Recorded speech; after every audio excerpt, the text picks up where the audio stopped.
Assalamualaikum warahmatullahi wabarakatuh. Saya Handi Boni ketemu lagi di Hikmah Senja, Nunggu Buka Ya.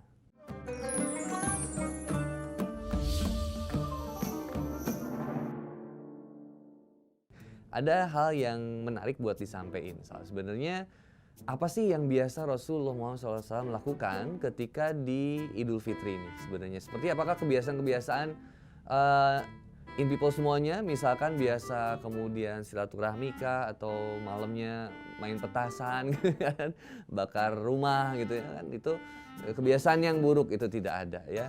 Jadi apakah yang biasa dilakukan oleh Rasulullah SAW ketika menjelang sholat Idul Fitri atau menjelang hari raya?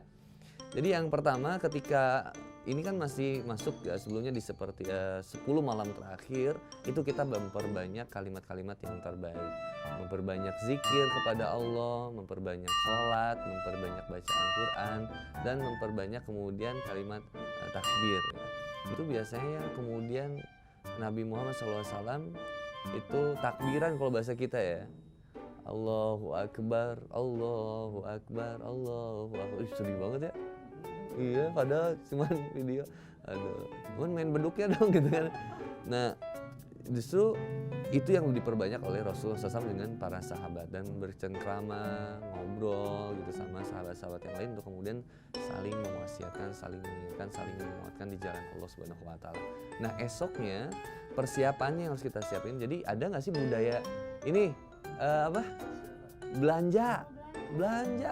Aduh. Jadi sebenarnya Nabi SAW itu ngajak kita hari raya itu pakai baju yang terbaik. Tapi nggak boleh laki-laki bahannya sutra, itu nggak boleh. Ya sutra lah ya. Nah, ya sutra lah ya. Sutra itu nggak boleh. Itu dipakai oleh laki-laki. Nah, bahkan Nabi itu benernya di setiap hari raya, kayak hari Jumat itu kan hari raya umat muslim juga. Jumat itu punya baju khusus, buat ketemu tamu punya baju khusus. Nah, untuk Id, sholat Id ini atau di hari raya, Nabi itu punya baju yang terbaik juga. Jadi kita diajak punya baju yang terbaik semampunya, jangan dipaksain gitu ya. Atau yang apa sih, yang Jepang-Jepanis tuh? Harajuku, kebayang nggak Ahwat itu datang ke takbiran ke sholat Id pakai dandanan Tsunade gitu ya. Yang satu lagi Naruto, waduh. Jadi yang sopan, jadi yang tetap ada berlakunya ya. Pakaian yang terbaik dan memang indah seperti di Quran surat Al-Alaq ayat 26. Jadi Allah Subhanahu wa taala mengatakan bahwa Allah ciptain pakaian itu buat nutup aurat dan sesuatu yang indah. Dan Rasulullah SAW mengajak kita buat punya pakaian yang indah, yang bagus dan wangi. Ini penting. Jadi kita laki-laki tuh harus wangi juga, pakai parfum ya, pakai parfum, and body lotion juga boleh. Pokoknya yang wangi. Yang kedua, Nabi Muhammad SAW itu ketika masuk hari raya itu kalau untuk sholat Idul Fitri sebelum sholat itu beliau makan dulu. Tapi kalau Idul Adha itu nggak makan dulu. Nah, jadi sholat dulu baru nanti makan makanan kurbannya. Jadi kalau di Idul Fitri justru beliau makan dulu sebagai menandakan bahwa udah nggak saum lagi gitu. Dan itu Masya Allah, makannya nggak usah banyak, sedikit saja ya. Kalau Rasul kan makannya sedikit, kalau kita kadang sedikit-sedikit makannya. Itulah bedanya kita sama Rasul.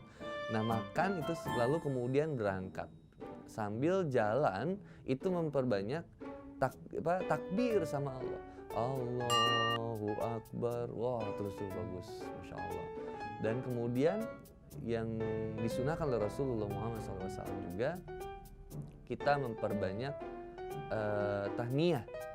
Artinya ketika itu kita memperbanyak mengucapkan salam, selamat. Nah, ini yang suka jadi perdebatan. Misalkan selamat jangan salah gitu ya. Idul Adha dan Idul Fitri itu berbeda. Jadi jangan sampai Ramadan ini teman-teman begitu, aduh selamat hari raya Idul Adha, ya itu beda itu ya, itu di kurban gitu. Nanti kalau di sekarang Rasulullah SAW bilang, maka boleh di antara kita saling mengucapkan at-tahniyat dengan ucapan taqabbalallahu minna wa minkum. Jadi mudah-mudahan Allah menerima amalmu, amal kita, amal saya dan amal kamu. Nah, intinya ketika di hari raya itu kita banyak membahagiakan orang lain juga. Jadi bersangkutan dengan budaya kita ini, masya Allah sebenarnya budaya yang ada di Indonesia tuh relate banget dengan apa yang kemudian diajarkan oleh Islam, tentang bagaimana kemudian kita untuk senantiasa ceria dalam menjalankan agama ini, saling membahagiakan di hari yang fitri ini, saling membebaskan, saling memaafkan, buat mulai lagi dari nol. Ini bukan iklan tentang suatu bahan bakar, tapi bener mulai dari nol. Kita jalanin lagi bareng-bareng, kita mulai lagi dari sesuatu yang mungkin kita anggap udah yang kemarin dah, yang lalu biarlah berlalu. Itu kata Inul Daratista ya. Intinya kita pengen ngasih yang terbaik. Nah, dulu orang tua zaman dulu juga pengennya begitu. Sebenarnya di kehidupan kita ini nanti kita bakal mudik yang sebenarnya. Kemana? Ke kampung halaman kita. Di mana?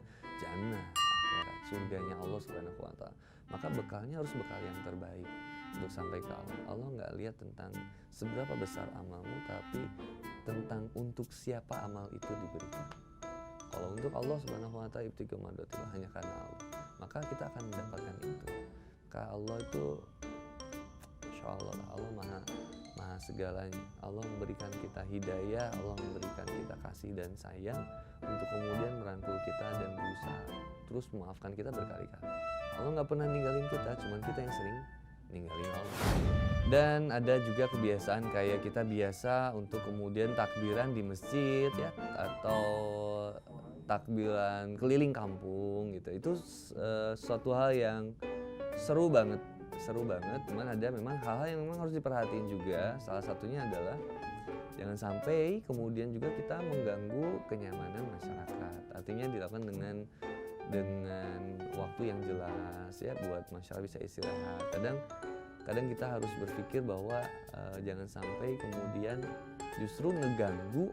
Kayak misalnya ada yang tetangga kita ada yang punya bayi baru tidur gitu ya, misalkan baru tidur kemudian jadi berisik bukan karena suara takbiran, tapi karena mukul gentong gitu ya, pakai lodong gitu, petasan. Ya kalau petasannya sekali nggak masalah gitu, tapi kalau sampai berkali-kali bahkan jam 1 subuh gitu ya, akan kasihan.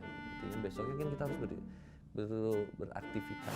Dari sekian banyak informasi yang tadi disampaikan teman-teman, mudah-mudahan kita dapat pelajaran hikmahnya, dan senang banget barengan In Today di Hikmah Senja ini kemudian bisa saling sharing ilmu pengetahuan, berbagi apa yang kemudian perlu dibagikan. Sebenarnya subhanaka la ilma lana illa ma 'allamtana innaka antal alimul hakim. Subhanaka ilma lana illa ma 'allamtana innaka antal alimul hakim. Bahwa sebenarnya yang aku sampaikan sesuatu yang juga dititipkan oleh Allah Subhanahu wa Ta'ala, dan mudah-mudahan bisa bermanfaat buat aku dan juga teman-teman semuanya. Sekali lagi, seandainya ada salah-salah kata dari beberapa episode yang lalu, mudah-mudahan kita bisa saling memaafkan, dan mudah-mudahan kita juga bisa ketemu live langsung insya Allah. Jangan sengkan untuk saling nyapa, karena aku bukan sekedar, jangan anggap aku guru, tapi anggap aku sahabat yang kita bareng-bareng membersamai perjalanan kehidupan ini bareng-bareng. Tetap menjadi orang yang terbaik. Tugas kita bukan juga menjadi orang yang terbaik sebenarnya, tapi tidak berhenti melakukan hal yang terbaik. Insya Allah jangan menyerah untuk senantiasa mencoba, dan jangan pernah mencoba untuk menyerah. Idul Fitri ini untuk menjadikan diri kita semakin ikhlas, semakin takwa kepada Allah Subhanahu wa Ta'ala. Insya Allah mudah-mudahan diberikan kesempatan kita berjumpa di episode Ramadan yang berikutnya. Saya Handi Boni, saya thanks buat semua tim Hikmah Senja di In Today dan In People semuanya. Kita ketemu di lain waktu dan kesempatan. Bila taufiq wal hidayah, taqabbalallahu minna wa minkum, wasyamana syamakum minal aidin wal faizin. Assalamualaikum warahmatullahi wabarakatuh.